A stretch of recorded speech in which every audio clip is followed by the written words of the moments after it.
আমি পরেছিলাম একটা পাতলা নীল ম্যাক্সি, এত পুরনো যে রং হালকা হয়ে গিয়েছিল, যেন পুরনো ছবির মতো আবছা লাগছিল। মাথা নিচু করে যখন চুলে জল দিচ্ছিলাম, হঠাৎ অনুভব করলাম পেছন থেকে কেউ দাঁড়িয়ে আছে চুপচাপ। আমি শান্তভাবে বললাম, ভয় পাস না, আমি কিছু বলবো না।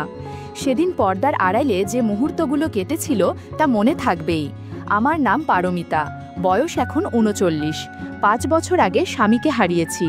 মানুষটা শান্ত ছিল, সরকারি স্কুলের শিক্ষক। হঠাৎ একদিন অসুস্থ হয়ে চলে গেল। তখন অবন্তিকা ক্লাস 9-এ পড়ে। আমি একা দাঁড়িয়েছিলাম বারান্দায়, ম্যাক্সি পরে, আর রান্নাঘরের ভাতের হাঁড়ি থেকে ভাপ উঠছিল। সময়ের সঙ্গে অনেক কিছু বদলেছে। অবন্তিকা এখন বড়, ওর বিয়ের তোড়জোড় চলছে। আর আমি এখন এই বাড়ির দায়িত্বে, একজন মেয়ে থেকে এখন যেন একজন অভিভাবক। নিজেই সব সামলাই। ঘরে এখন গমগম করছে, কে বাতাসা আনছে, কে গেট সাজাচ্ছে, কে হাসছে প্যান্ডেলের নিচে। কিন্তু এই ব্যস্ততার মধ্যেও মাঝে মাঝে মনে হয় আমি এখনও একজন নারী। আমার গায়ের রং ফর্সা, গড়নটা ভারী হলেও চোখে পড়ে, বিশেষ করে শাড়ি জড়ালে। নিজেই টের পাই। আর ম্যাক্সিতে নিজের গড়ন একটু বেশি বোঝা যায়, যদিও এখন আর আগের মতো আড়াল করার চেষ্টা করি না। বিয়েতে অনেক আত্মীয় এসেছে। একজনের নাম শুনে বুক ধক করে উঠল। অনিমেষ, আমার ভাগ্নে, বয়স 22, কলেজে পড়ে।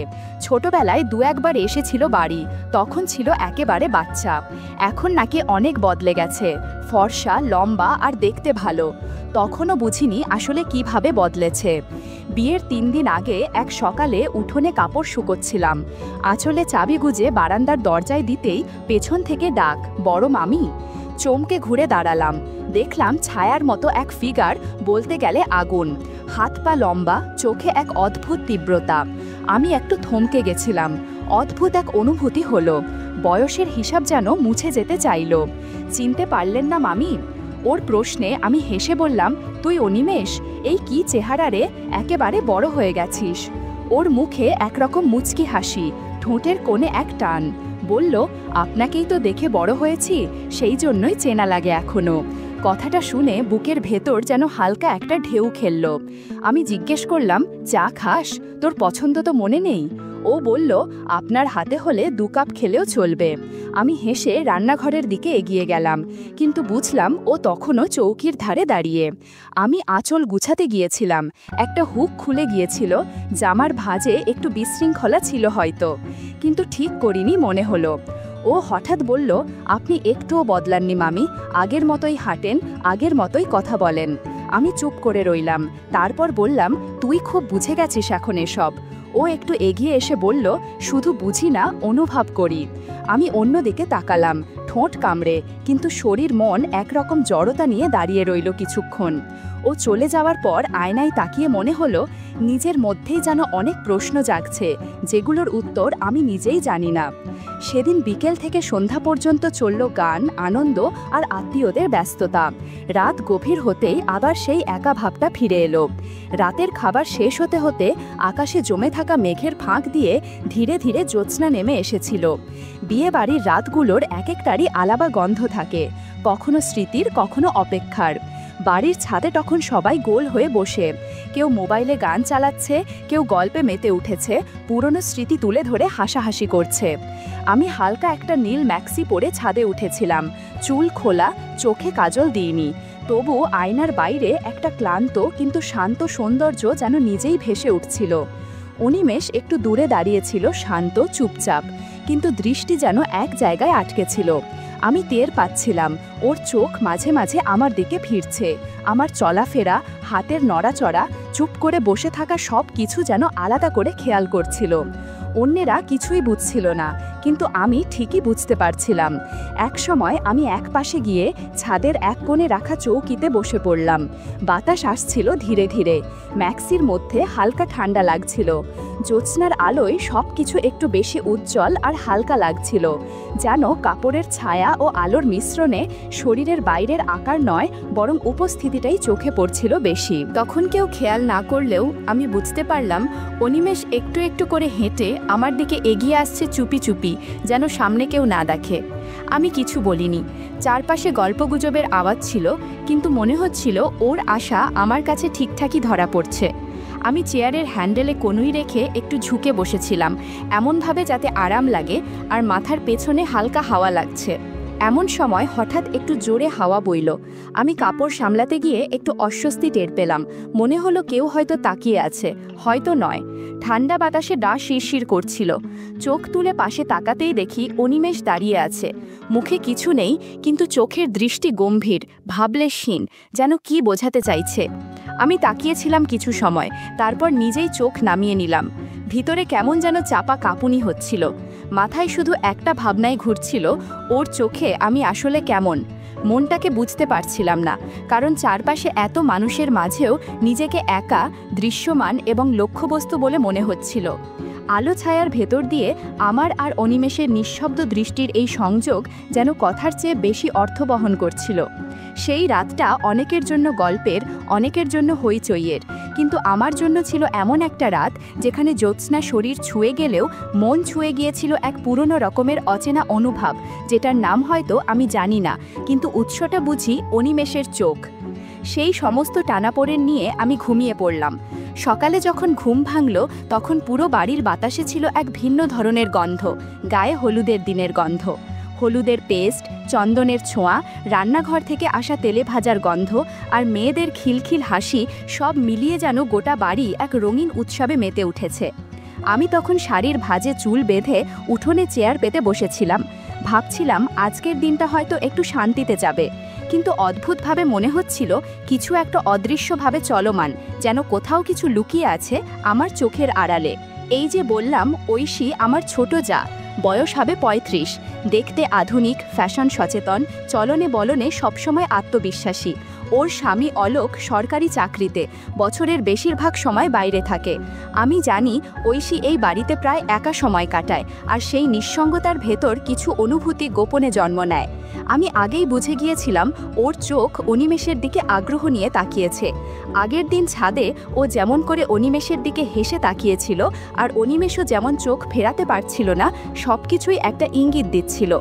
সকালে উঠে দেখি ঐশী সবার সঙ্গে নেই, ছাদে যাচ্ছে না, উঠোনেও দেখা নেই, মেয়েদের ভিড় থেকে দূরে। পরে দেখি ও নিজের ঘরের পর্দা টেনে দিয়েছিল, তারপর বারান্দার এক কোণ থেকে অদ্ভুতভাবে ইশারা করল।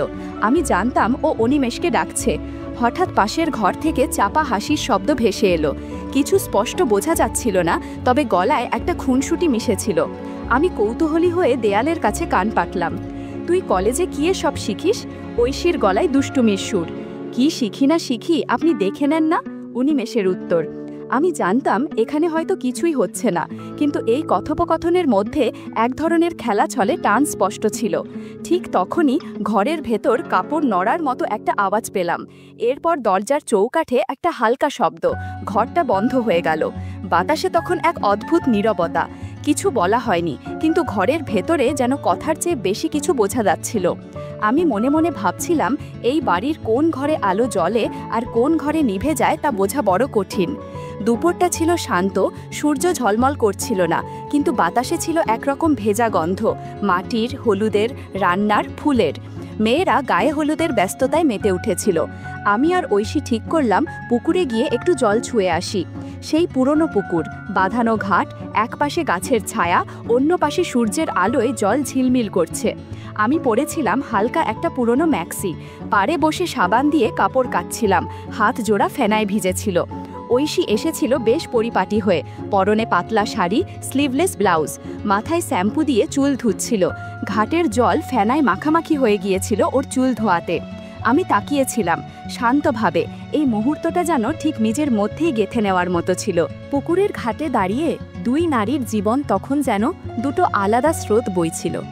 একজন স্মৃতি আর দায়িত্বের ভারে, অন্যজন নিজের খুঁজে পাওয়া বা হারানোর টানে।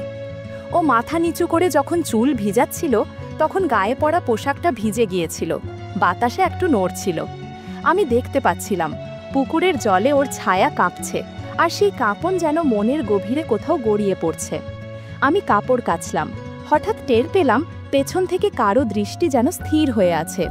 ঘাড় ঘুরিয়ে দেখি অনিমেষ দাঁড়িয়ে, হাতে একটা পুরনো তোয়ালে, চোখে একরকম থমথমে মনোযোগ। আমি বুঝে গেছিলাম ও তাকিয়ে আছে, তবু কাপড় কাচা থামালাম না। নিজের মনে নিজেকে স্বাভাবিক রাখার চেষ্টা করছিলাম। যদিও মনে হচ্ছিল শরীরের ভেতর থেকে একরকম আলোড়ন উঠছে। ওদিকে ঐশী তখন পুকুরে নেমে গেছে, গলা অবধি জলে। চুলটা এক হাতে তুলে বলল, এই অনিমেষ, নামবি না? তোদের শহরে পুকুর টুকুর নেই নাকি? ওর গলায় ছিল খুনসুটির টান। অনিমেষ একটু এগিয়ে নামতে যাচ্ছিল।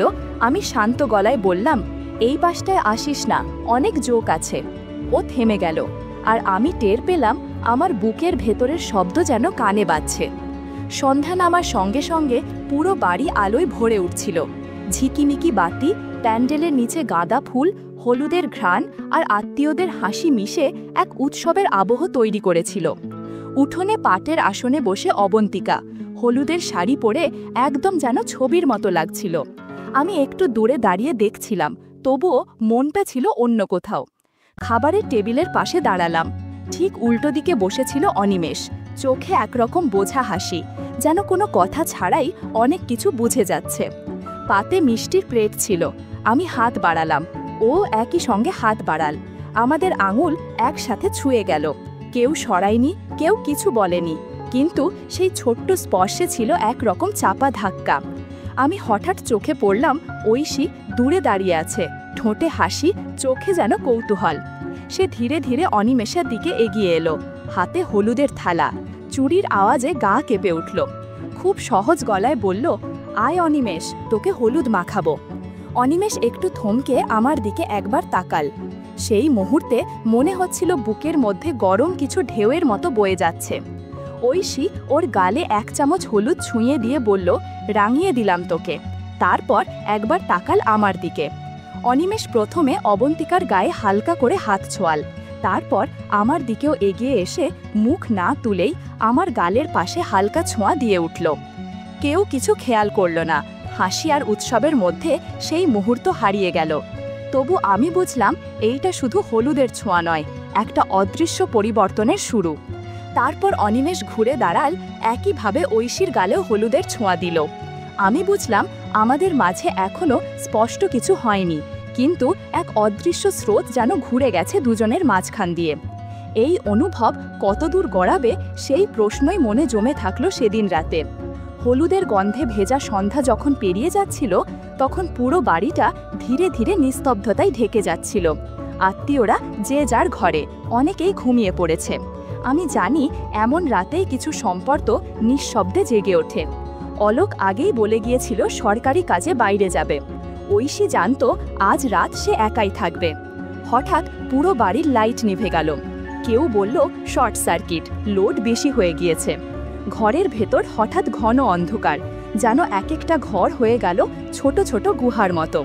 আমি মোম খুঁজে পাইনি। তখন দেখি নিচতলা থেকে একটা মাত্র মোমবাতির আলোয় অনিমেষ ধীরে ধীরে এগিয়ে আসছে। ওর চোখে আলো ছায়ার মিশেল, মুখে নীরবতা।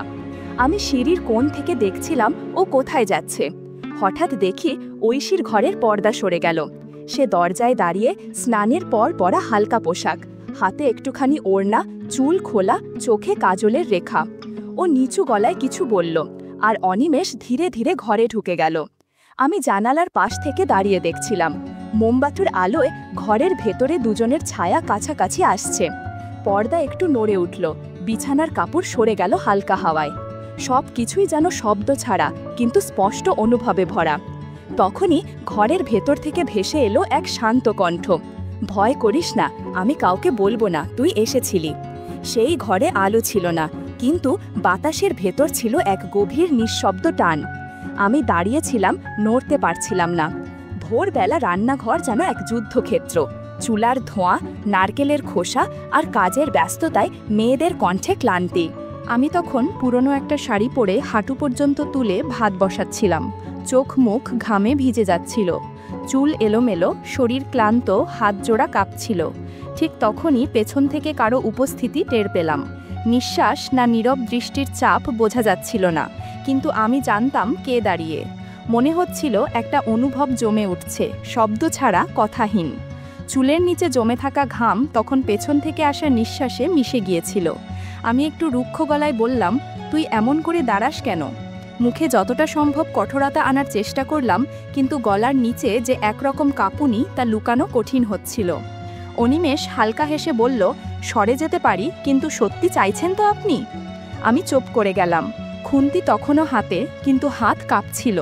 ওর উপস্থিতি, ওর নীরব দৃষ্টি পেছন থেকে যেন একটা অজানা জ্বর তুলে দিচ্ছিল আমার গায়ে। আমি জানি না কি চেয়েছিলাম, শুধু মনে হচ্ছিল কিছু আটকে আছে আর কিছু ছুটতে চাইছে। দুপুরে ঘর একটু ফাঁকা ছিল, মেয়েরা মেকআপ আর সাজগোজে ব্যস্ত। আমি জানি এ সময় বাড়ির ভেতরের অনেক দরজাই নিঃশব্দে খোলা থাকে। অনিমেষ জানতো ঐশী দুপুরে ঘুমোয়, দরজাও প্রায় বন্ধই থাকে, কিন্তু সেদিন সে অপেক্ষা করল না। আমি জানালার পাশ থেকে দেখলাম ও সোজা ঐশীর ঘরের দিকে চলে গেল, পর্দা সরিয়ে দরজাটা বন্ধ করে দিল। ঘরের ভিতর আলোর ছায়া, নিঃশব্দতা আর মশারির ভেতরকার আবছা নড়াচড়া সবকিছু মিলিয়ে এক অদ্ভুত পরিবেশ তৈরি করছিল। স্পষ্ট কিছু দেখা বা শোনা যাচ্ছিল না, কিন্তু বাতাসে যেন একটা গন্ধ লেগেছিল। সেটা হয়তো কারো ঘুম, কারো অপেক্ষা, অথবা কিছু চাপা অনুভূতির অবশিষ্ট। বিয়ের দিন সকালটা ছিল রঙে ও গন্ধে ভরপুর। রান্নাঘরের পাশে দাঁড়িয়ে ভাজার গন্ধ পাচ্ছিলাম, কানের কাছে নারকেলের নাড়ু বানানোর শব্দ। মেয়ে অবন্তিকা আজ এই বাড়ি থেকে সত্যিই বিদায় নেবে, কিন্তু আমার মন কোথায় যেন আটকে ছিল। অনিমেষ ব্যাগ হাতে চলে যাওয়ার প্রস্তুতিতে দাঁড়িয়ে, ঐশী সিঁড়ির ধারে চুপচাপ তাকিয়ে। মুখে কিছু নেই, চোখে চাপা কিছু রয়ে গেছে। হয়তো কোনো কথা হয়নি, কিন্তু কিছু একটাই থেমেছিল সময়। আমি পেছনে এক কোণায় দাঁড়িয়ে যেন নিজেকে লুকিয়ে রেখেছিলাম। ভেবেছিলাম ও চোখ তুলে তাকাবে না আর, কিন্তু হঠাৎ প্যান্ডেলের আলো একটু ঝিমিয়ে উঠল। ঠিক তখনই অনিমেষ থেমে দাঁড়িয়ে মাথা ঘুরিয়ে তাকাল। আমাদের চোখ একসাথে আটকে গেল। কোনো শব্দ ছিল না, কেবল একটানা নিঃশব্দ দৃষ্টি, যেটা অনেক কিছু বলে দিল। যেন একটা উপন্যাস, একটা অপ্রকাশ অনুভব ওই চোখের ভাষায় শেষ হলো। অনিমেষ চলে গেল। আমি জানালার পাশে এসে দাঁড়ালাম। বাতাসে একটা পুরনো কাপড় উঠছিল ধীরে ধীরে। মনে হচ্ছিল কেউ পাশে এসে দাঁড়িয়েছে। চোখ বন্ধ করলাম। একটানা নিঃশ্বাস নেওয়া গেল না, শুধু মনে হচ্ছিল কোথাও কিছু রয়ে গেছে অপ্রকাশ, কিন্তু অনুভবযোগ্য।